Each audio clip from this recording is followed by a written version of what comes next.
So as difficult as it is to kind of secure those external connections, those external connectors into cloud services, it's also really difficult to lock down and spot insider threats within cloud services as well too. And when I say insider threat, uh, I've heard different definitions, over the years for what constitutes an insider threat. In my mind, it's either a end user that either by accident or maliciously tries to exfiltrate sensitive company data, or I've seen some schools of thought that would say a threat actor who has actively established persistence within an environment is kind of an insider threat as well too, right? Which I would say I'm more in the camp of like, okay, that's an ongoing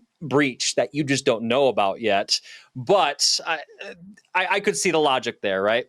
In either case, spotting those insider threats and watching for things like data exfiltration is really difficult inside of 365 environments because, to your point, the hosted manner of 365 services.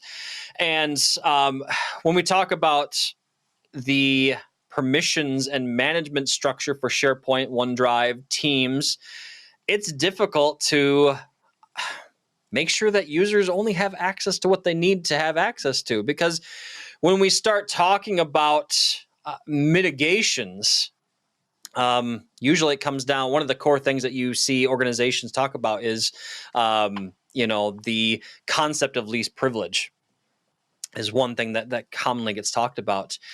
And I guess while we're still kind of defining an insider threat, I don't know about you, Phil, but I always learn best by example, like real world example. And there's always a story that I share when I'm talking about insider threats. Again, folks that watch and listen to the show know that I spent a good chunk of my career working in the MSP space with a number of different customers of different shapes and sizes. So I worked with a large manufacturing provider one time. And they were a pretty large outfit. But there was a situation where a key knowledge worker was getting ready to leave the organization for a competitor. And they basically had created a forwarding rule on their inbox that forwarded out to an external inbox that they would then I can only surmise they were planning on taking that information and leveraging it after the fact, right? And so that would be a real life example of an insider threat. And this was particularly malicious because, like I said, this person was a knowledge worker. I mean, that person was dealing with core company intellectual property day in and day out. I mean, like designs for what this company did, essentially, right? And then you think about that data leaking going to a competitor, depending on the industry you're in, that could be very damaging, right? Anyway, so when we start getting into talking about mitigation, Phil, the one thing I've come across frequently when talking about insider threats and mitigation in 365 is Purview. I imagine you've probably heard Purview quite a bit as well, right? Yeah, definitely. I've had a chance to look into it a bit. It still has the same flavor as the rest of the Microsoft product. It's a bit, I'm gonna say, complicated to get into.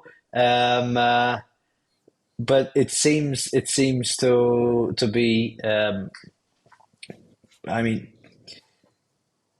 it's there to stop insider threats. It's there to bring you into compliance. I just haven't gotten my head around it completely.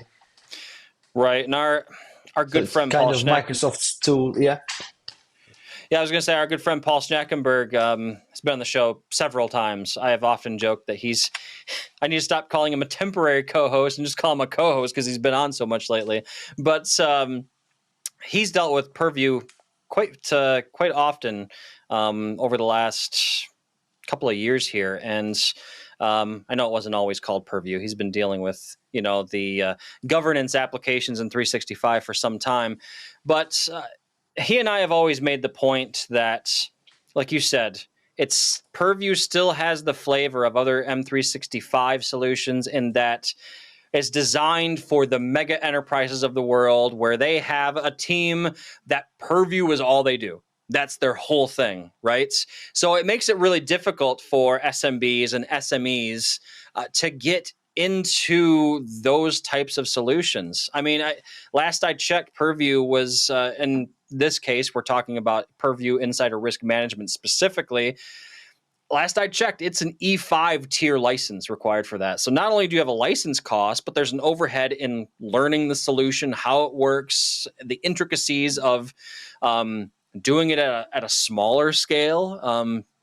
It's like I said, your larger enterprises of the world are going to have the resources and manpower and probably a whole team Yeah, just doing Purview. and So your it's easy for smaller them. enterprises aren't going to be paying for E5 either. I mean, Right. most of them are paying business premium. E5 is really expensive It's now. expensive. Last I checked here in the States, I think MSRP, I think it's 45 gone up since then. 57 last I checked in the States. per user per month. Per user per month. Now, don't quote me on that. My license cost knowledge is probably a little dated, but last I checked, it was ballpark in that area, right? So it's expensive, difficult to Yeah, use, and and it's as you often said, overkill for the SMB and SME. Sorry, go ahead, Phil. it no, I mean it's typical of Microsoft products. It's like the old MMC style applications, so everything's an Excel sheet. Um, uh, Right. and I mean setting up the rules is I'm not gonna say it's complicated, but you need a team of people constantly looking at it, constantly monitoring, constantly setting up new stuff. And it's not something you can set and forget.